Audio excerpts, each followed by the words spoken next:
बाल विवाह आ गया, पर्दा प्रथा आ गई, दहेज आ गया, नहीं, कन्या भ्रूण हत्या आ गई, उसके अलावा सेक्सुअल हैरेसमेंट तो दुनिया भर का। आजकल तो फिर भी कानून है। आप सोचो 50 साल पहले कौन तो रिपोर्ट कराता होगा, कहाँ रिपोर्ट होती थी, कहाँ सुनवाई होती थी, क्या होता था घरों में, नहीं ना। और ये काल कब तक चला, कब से तो शुरू हुआ, उत्तर वैदिक काल से लेके कब तक चला? अभी तो आजादी से पहले पहले ही मान ले, आजादी के बाद तो फिर भी काफी अच्छी स्थिति है। और वो अच्छी स्थिति है कि आप यहाँ बैठे और मैं यहाँ खड़ी हूँ, है ना। तो हम ये मान सकते हैं उत्तर वैदिक काल से लेके आजादी के पहले तक, जहां तक कि हमारे समाज के मुख्य मुख्य नायक कौन कौन से, राजा राम मोहन राय, ज्योतिबा फूले, दयानंद सरस्वती, जो भी हमारे अच्छे जो महानायक रहे हैं, जिन्होंने समाज सुधारक जिनको कहा जाए, जब तक वो नहीं आए तब तक महिला का काल कैसा था? अंधकार का था या नहीं? चाहे मुसलमान आ गए, चाहे अंग्रेज आ गए, चाहे शक, हूण, कुषाण, सातवाहन, चाहे गुप्त काल हो, चाहे बुद्ध काल हो, चाहे मौर्य काल हो, किसी ने महिला की शिक्षा, उन्नति, समानता, स्वतंत्रता, इसके बारे में किसी ने नहीं सोचा। सोचा? कहीं दिखते हैं शिक्षा के कोई अवशेष उत्तर वैदिक काल से लेके आजादी तक? नहीं दिखते ना। आजादी के थोड़े पहले जब हमारी शिक्षा शुरू हुई, पहली महिला शिक्षिका कौन है? और पहला जेंडर इक्वलिटी का एग्जाम्पल देश में, हमारे देश में पहला जेंडर इक्वलिटी का एग्जाम्पल सावित्रीबाई फुले और उनके पति। कैसे? इनको भी तो बताने दो, तुम ही बताओगी, मैं बताओ कैसे, बताओ। उन्होंने, ज्योतिबा राव फूले ने अपनी पत्नी को शिक्षा दी, खुद पढ़ाया, फिर उसको आगे महिलाओं को शिक्षा देने के लिए स्कूल खोला, नहीं, और साथ में फातिमा शेख मुसलमान महिला ने उनको घर दिया स्कूल खोलने के लिए। हिंदू मुस्लिम एकता का बहुत बड़ा एग्जाम्पल। पहला स्कूल खोलने वाले ज्योतिबा राव फूले, सावित्रीबाई फुले और फातिमा शेख। वो महिला जो पढ़ाने जाती थी तो जूते खाती थी, डंडे खाती थी, कीचड़ उन पे फेंका जाता था, गोबर उन पे फेंका जाता था, साथ में 1-2 साड़ी एक्स्ट्रा लेके चलती थी, फिर भी महिलाओं को पढ़ाती थी। और उनकी पढ़ाई का प्रेरणा स्रोत कौन रहा? उनके पति। और उनके पति के प्रेरणा स्रोत कौन रहे? अंग्रेजी मिशनरी। कैसे? क्योंकि उन्होंने हमारे यहाँ शिक्षा लेके आए, और उनकी जो शिक्षा थी वो सबके लिए थी। शिक्षा हमारे यहाँ पहले भी थी, परंतु वहां पे कुछ लोगों का अधिकार था कि ये पर्टिकुलर कौम पढ़ाई करेगी, ये लोग काम करेंगे, ये लोग लड़ाई करेंगे और ये लोग सेवा करेंगे। ऐसा ही कुछ था। तो काफी सारे लोग शिक्षा से वंचित हो गए। उनमें महिला तो उन चारों कैटेगरी से भी नीचे की कर दी गई। जो 4 कैटेगरी वर्ण व्यवस्था में थी, उसमें महिला कहीं नहीं, महिला उससे भी नीचे है, जिसको पढ़ना भी नहीं है, कोई काम नहीं करना। तो आप सोचो कितना जेंडर डिस्क्रिमिनेशन किया गया। फिर शिक्षा शुरू हुई और अंग्रेजी शिक्षा आई, फिर हमारे समाज सुधारक आए, फिर बहुत सारे कानून आए। क्या क्या कानून आए? समाज सुधारक कुछ लेके आए थे ना हमारे लिए। क्या क्या लाए थे? सती प्रथा हटा दो, विधवा विवाह लागू कर दो, नहीं, पर्दा प्रथा हटा दो, शिक्षा शुरू कर दो, बाल विवाह हटा दो। और ये जो करने वाले थे उनके घर में खुद में ये घटनाएं हुई भी थी। बाल विवाह, विधवा विवाह की घटना, सती प्रथा की घटना किसके घर में हुई थी? बिल्कुल। इसी तरह से विधवाओं के साथ अत्याचार, एक बहुत गंदा कंसेप्ट था विधवा का विवाह नहीं होना। ये भी जेंडर डिस्क्रिमिनेशन का बहुत बड़ा कारण है। कोई सोच सकता है क्यों विधवाओं का विवाह नहीं होना चाहिए था, क्यों उनके जीने का अधिकार छीन लिया गया। कोई लड़की 13 साल में यदि विधवा हो गई तो उसको जीने का अधिकार, जीना तो दूर की बात, उसके खुश रहने का अधिकार भी क्यों छीन लिया गया? कोई बताएगा, कोई दिमाग चलाएगा थोड़ा बहुत पीछे से? क्यों मनूस, क्यों माना मनूस? किसी के मरने में किसी का हाथ होता है क्या? एक्सीडेंट तो फिर भी समझ में आता है कि किसी ने एक्सीडेंट कर दिया तो नहीं, गलती से एक्सीडेंट। पर एक लेडी 15, 20, 13 साल, 12 साल, 10 साल की विधवा हो गई, उसको मनूस भी मान लिया, उसको एक कोने में भी डाल दिया, उसका विवाह भी नहीं होगा, वो किसी खुशी में भी शामिल नहीं होगी। ये था जेंडर डिस्क्रिमिनेशन जो आज भी चलता है। मानते हो? क्या करते हैं आज विधवाओं के साथ? कुछ बताओ, कुछ फील होता है?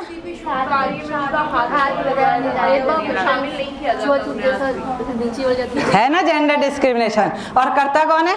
महिलाएं। तो बजाओ खुद के लिए तालियां।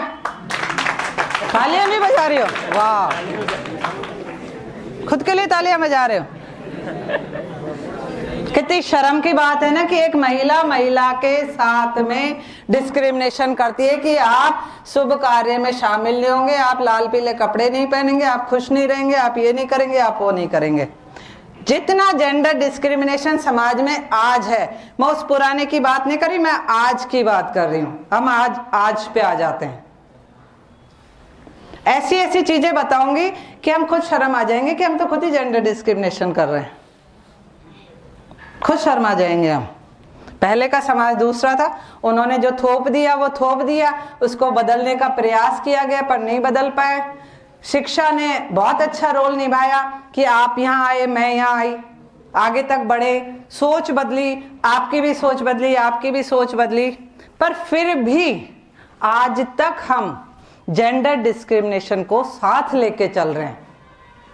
नहीं, और सबसे बड़ा एग्जाम्पल, लड़के इधर बैठेगी, लड़के इधर बैठेंगे। क्यों बीच में क्यों नहीं बैठ सकते एक साथ? अपोजिट हैं इसलिए, अपोजिट सेक्स है इसलिए। अरे जिन चीजों से हम दूर रहेंगे वो चीजें ज्यादा अट्रैक्ट करती हैं। करती है कि नहीं करती? तो न्यूट्रलाइज हुई है ना। क्या फर्क पड़ता है किसी के यूं हाथ लग गया तो 2-4 बार लगेगा तो पता भी नहीं चलेगा, और पहली बार लगेगा तो कुछ होगा। तो न्यूट्रलाइज हुई है ना, न्यूट्रल हुई है ना। होना जरूरी है कि नहीं है? क्या फर्क पड़ता है लड़का लड़की? हम खुद ही बना देते हैं। है जेंडर डिस्क्रिमिनेशन यहाँ, है ना। पर इसका मतलब ये नहीं है कि हम अगले का सम्मान भी ना करें, गलत फायदा उठाएं जो कि उठाया जाता है। नहीं, उस मानसिकता को तो हटाना पड़ेगा ना। क्यों क्यों हटाना पड़ेगा? अरे भाई, आपकी भी तो बहन है, आपकी भी तो बेटी है, आपकी भी तो मम्मा, आपकी भी तो दोस्त है, आपकी भी तो भाभी है, वो भी तो कल यहीं बैठेंगी।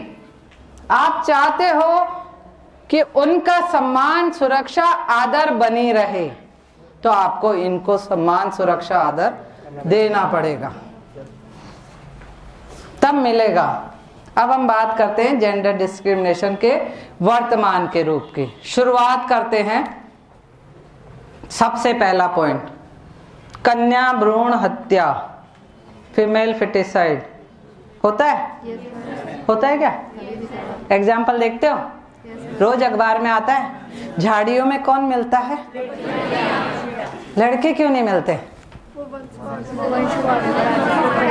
नाली में कौन मिलता है? अबॉर्शन किसका कराया जाता है?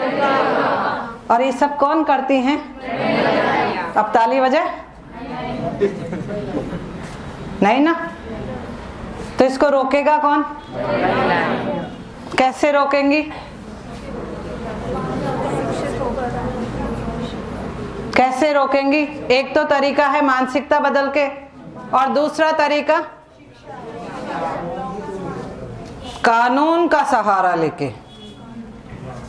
या तो घर वालों को समझा दो, अच्छी तरह वर्बली समझा देना कि मैं सेक्स सिलेक्शन नहीं करवाऊंगी, क्योंकि जहां सेक्स सिलेक्शन होगा वहां ऑफकोर्स अबॉर्शन भी होगा। नहीं, सिलेक्शन कराने जाएंगे, लेबोरेटरी में जाएंगे, सोनोग्राफी कराएंगे, तो इसका मतलब कि दिमाग में कुछ ना कुछ कचरा चल रहा है। वरना तो जो कुदरत की देन है, जो खुदा ने दे दिया, उसको आगे बढ़ने दो। नहीं, परंतु खुद महिला भी नहीं चाहती कि नहीं बहुत है, एक हो गई ना, लड़के 2 हो जाएंगे, ठीक है चलने दो, लड़कियां 2 नहीं होने चाहिए। खुद महिला, आपके घर की भाभी, माँ, बहन, बेटी, आप खुद, तो इस मानसिकता को बदल लो, आपको बदलना पड़ेगा। इल्जाम हम किधर लगाते हैं? इधर। किसी भी पुरुष में इतनी हिम्मत नहीं है कि वो अपनी पत्नी को पकड़ के ले जाए और अबॉर्शन करवा दे। करवा सकता है जबरदस्ती? नहीं करवा, जबरदस्ती तो नहीं करवा सकता। प्यार प्रेम से पागल बना के जरूर करवा सकता है कि देख एक हो गई ना बहुत है, दूसरा लड़का ठीक है, दोनों बैलेंस रहेंगे। नहीं, यदि ऐसा कुछ होता है कि कोई जबरदस्ती करवाता है तो आपके लिए है PCPNDT कानून। फुल फॉर्म ढूंढ लेना, PCPNDT कानून। और इसकी सेल बनी हुई है जयपुर में, सेक्रेटेरिएट के पीछे स्वास्थ्य भवन में। थाना भी है, सेल भी है, व्हाट्सएप भी है, ऑनलाइन भी है, डेकॉय ऑपरेशन भी होते हैं। ऑनलाइन आप कोई भी कंप्लेन हो दे सकते हैं, परिवार के सदस्य के खिलाफ दे सकते हैं, किसी लेबोरेटरी में जांच हो रही है उस तरह से उसके खिलाफ दे सकते हैं, कोई डॉक्टर इस तरह से कर रहा है उसके खिलाफ दे सकते हैं, किसी के भी खिलाफ आपको एक आवाज बंद हो गई, सभ्य नागरिक या जागरूक नागरिक के रूप में एक सूचना आपको ऑनलाइन प्रेषित करनी है। बस आप सब आजकल टेक्नो फ्रेंडली है, सब सर्च कर सकते हैं कहाँ डालना है, कैसे डालना है। नहीं, और इस मानसिकता को आपको बदलना है। जैसे जैसे हम प्रॉस्पेरस हुए, प्रॉस्पेरिटी आई, एजुकेशन आया, टेक्नोलॉजी आई, उतने ही हम क्रिमिनलाइज्ड हो गए। पहले बच्ची होने के बाद मारी जाती थी, अब बिना हुए ही। और आने वाला टाइम तो यह है कि सेक्स ही चेंज करवा लिया जाएगा, एक्स को वाई से, वाई को एक्स से, या मिलवाना भी शुरू हो गया है। तो उल्टे हो गए ना, हम जितना पढ़ रहे हैं, जितने एजुकेट हो रहे हैं, जितने आगे बढ़ रहे हैं, तरक्की कर रहे हैं, उतने ही हम नेचर के अगेंस्ट चल रहे हैं। और जो नेचर के अगेंस्ट चलता है वो सिर्फ एक के लिए नहीं बल्कि पूरी कायनात के लिए नुकसानदायक होता है। होता है नहीं होता? क्योंकि जब सेक्स रेशियो बिगड़ जाएगा, और बिगड़ चुका है, तो उसका साइड इफेक्ट और दूसरे क्राइम के रूप में होगा। दूसरे जितने सेक्सुअल ऑफेंस हैं वो यहीं से जनरेट होंगे और हो रहे हैं। जो ट्रैफिकिंग हो रही है, ह्यूमन ट्रैफिकिंग, उसमें 90% बच्चियों की ह्यूमन ट्रैफिकिंग होती है। किस कारण से? शादी के नाम से। उन स्टेट में जहां पे लड़कियां नहीं है। कौन सा स्टेट है? जयपुर से भी आती है, बिहार से लाई है। कहाँ भेजी जाती है? वहां तो ज्यादा होंगे इसलिए लाई जाती है। भेजी कहाँ जाती है? कौन से, कहाँ सेक्स रेशियो सबसे ज्यादा कहाँ गड़बड़ा रहा है?